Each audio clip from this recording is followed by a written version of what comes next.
In 1990, 22 years ago, it was that the Berlin Wall came down. And in celebration of that occasion, Leonard Bernstein selected for his orchestra and choir Beethoven's Ode to Joy and changed one word, joy. The word he chose to use was freedom. It was an end for many of the separation of family and friends, east and west. But to my friend Peter Wickowitz, it had even a more personal message. It was an opportunity for him to travel with his father back to eastern Poland, to meet with family he had never met, to be face to face for the first time, to share the joy of family. And when Peter returned, he shared that joy and many stories about that occasion. But there was one thing that bothered him greatly, and that was the feast that was prepared for him and his father. For he knew what they ate that day meant that the family would do without tomorrow. And so we can ask, why? I think it rests in hospitality. And for the people of faith, that meant an opportunity to obey God. Hospitality, you see, is a face of love. And we find it in the holiness codes given to Moses by God. It reads, "The alien who resides with you shall be to you as a citizen among you, and you shall love the alien as yourself, for you were aliens in the land of Egypt. I am the Lord your God." This has even more power as we begin to understand the importance of food at the time of Moses and Jesus, as it is true even in some parts of the world today. Look at the news today and we will see that food can be used as a weapon of choice, as it was then. For in the book of Judges it is recorded that the Mennonites, wanting to starve the people by destroying the crops that were planted. We see it used in Africa today by warlords stealing food from UN relief agencies. It is also the reason that we as Christians cannot support food embargoes that use food as such a weapon. Simply put, it is against the law of God. And Paul writes for us in Romans, "Contribute to the needs of the saints. Extend hospitality to strangers." You see, as a Pharisee, Paul would have been insistent upon following the rules as set forth by God. Titus, the companion of Paul, writes this about the characteristics of the bishops, that they be hospitable. And in Hebrews it is written, "Do not neglect to show hospitality to strangers. For by doing that, some have entertained angels without knowing it." We saw this hospitality play out recently for us on Becky Brose's mission trip to Africa. They were there to help build water wells for the poor people of Africa. And they found people of great faith who welcomed them as citizens among you, using the biblical language. They found the same welcome as Peter and his father had found in Poland, as they were given gifts of a chicken and a goat. To us, it may not seem like much. To them, it was a gift of tomorrow's meal. It is, in fact, a gift of love. And hospitality is the story behind the parable of Lazarus and the rich man, that one was poor and one was rich, is showing to draw a contrast of the moral character of the two. We need to remind ourselves from time to time that God treats the rich as well as the poor fairly. So let us dive this morning into that story that we may find today what it is saying to us. We see a clue to where the story is going in a short poem in chapter 16, verses 10 through 13 from Luke's Gospel. For it reads, "Whoever is faithful in very little is faithful also in much. And whoever is dishonest in very little is dishonest also in much. If then you have not been faithful with dishonest wealth, who will entrust you to true riches? And if you have not been faithful with what belongs to another, who will give you what is your own? No slave can serve two masters, for a slave will either hate the one and love the other, or be devoted to the one and desire the other. You cannot serve God and wealth." Friends, this is talking about manna, which is an Aramaic meaning means material possessions are that which sustains life. We need manna for life, but it cannot be allowed to rule our life. Three things very quickly. No servant can serve two masters. We are to serve God, our master, and not manna. Secondly, if then you have not been faithful with unrighteous manna, who will entrust the truth to you? Simply put, it says, if you cheat on your income taxes, you will never understand the Gospels. Look for true riches, those that God reveals in truth. 3, the point is, if you have not been faithful in what is another's, what is your own? The principle is that what we have driven to church this morning does not belong to us. And yes, you may be on the title, but it doesn't belong to you. That smartphone you have in your purse or pocket does not belong to you. It belongs to God. This poem is quickly followed by reference to the Pharisees, who were lovers of money. Now that leads us to the parable. And this parable is a third in a trilogy of parables, the first being the prodigal son, who gives away his father's possessions. The second is the dishonest steward, who wastes his master's possession. And in this, the third, the rich man wastes his own possessions. All three, when understood, build upon the theme of our salvation. Jesus starts with life on earth as defined by these first few verses. There was a rich man who was dressed in purple and fine linen, who feasted scrumptiously every day. And at his gate lay a poor man named Lazarus, covered with sores, who longed to satisfy his hunger with what fell from the rich man's table. Even the dogs would come and lick his sores. And what was the rich man's sin? He claimed for himself what belonged to God.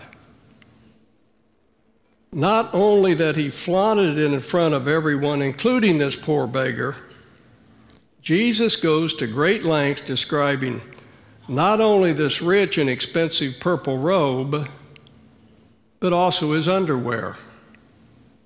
That is that fine linen described for us. And that should tell us something about the rich man's arrogant attitude, and of course, Jesus' sense of humor. Not many men that I know would care to tell their friends about their underwear. Well, this guy did.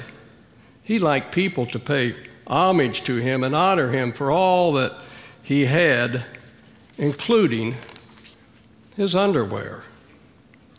Well, each day, he feasted with his friends who honored him because of his great wealth, passing by Lazarus as though he did not even exist.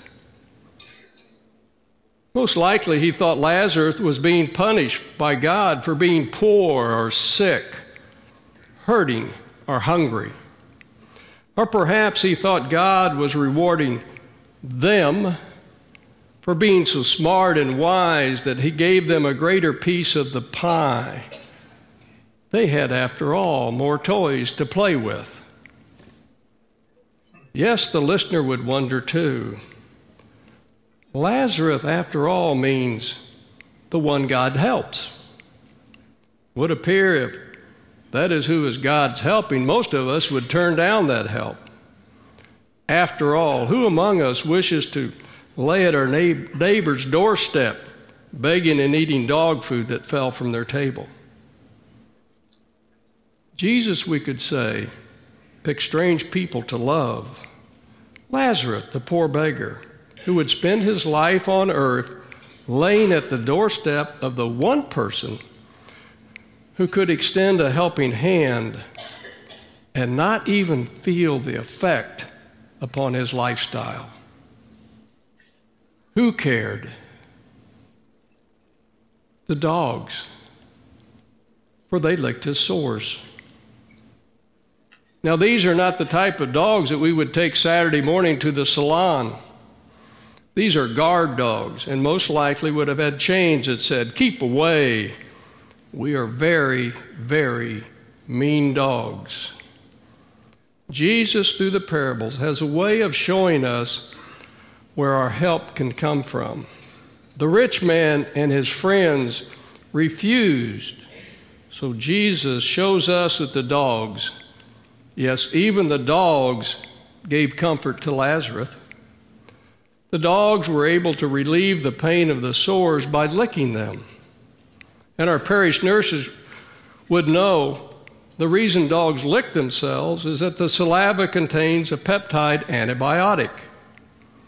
In truth, they gave Lazarus more, for it was the dogs who showed him affection. Well, at least in the earthly life. And now we move to some additional verses. Verses 22 to 23. The poor man died and was carried away by an angel to be with Abraham. The rich man also died and was buried in Hades, where he was tormented. He looked up and saw Abraham far away with Lazarus by his side. Note, friends, the contrast. Lazarus is carried by angels to be with Abraham, and the rich man is buried. Separation is the issue, not poor or rich. And we can start to ask, why is the rich man being tormented? And we'll soon learn that separation from those things that make us community is a far greater pain than the fires of hell. We move on in verses. He called out, "Father Abraham, have mercy on me and send water to cool my tongue. For I am in agony in these flames." But Abraham said, "Child, remember that during your lifetime you received good things, and Lazarus in like manner evil things. But now he's comforted here, and you are in agony. Besides all this, between you and us is a great chasm that has been fixed, so that those who might want to pass from here to you cannot do so, meaning Lazarus. And no one can cross from there to us. And so who is begging now? The rich man uses this worldwide cry of beggars throughout the world. Have mercy on me. And that's not the worst of it. He does not go to Lazarus, the one person that he has wronged, the one person that he should seek forgiveness from. He goes right past Lazarus, as he did all of his life. And in fact, even now says, you are a person without merit. Whoa. I know what I'll do. I'll go to family, Father Abraham. You see, and in doing so, he has played a race card. After all, he is the blood of Abraham, the patriarch of the clan, the one who is honor-bound to offer help to him is Abraham.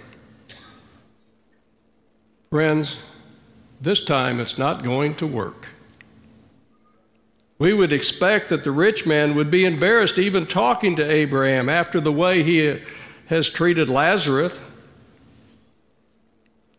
It was Abraham, after all, who had left his father's house and his father's God in costly obedience to the one true God who called him. So why didn't Abraham listen to the rich man claiming to be family? I believe that blood does not run thicker than water.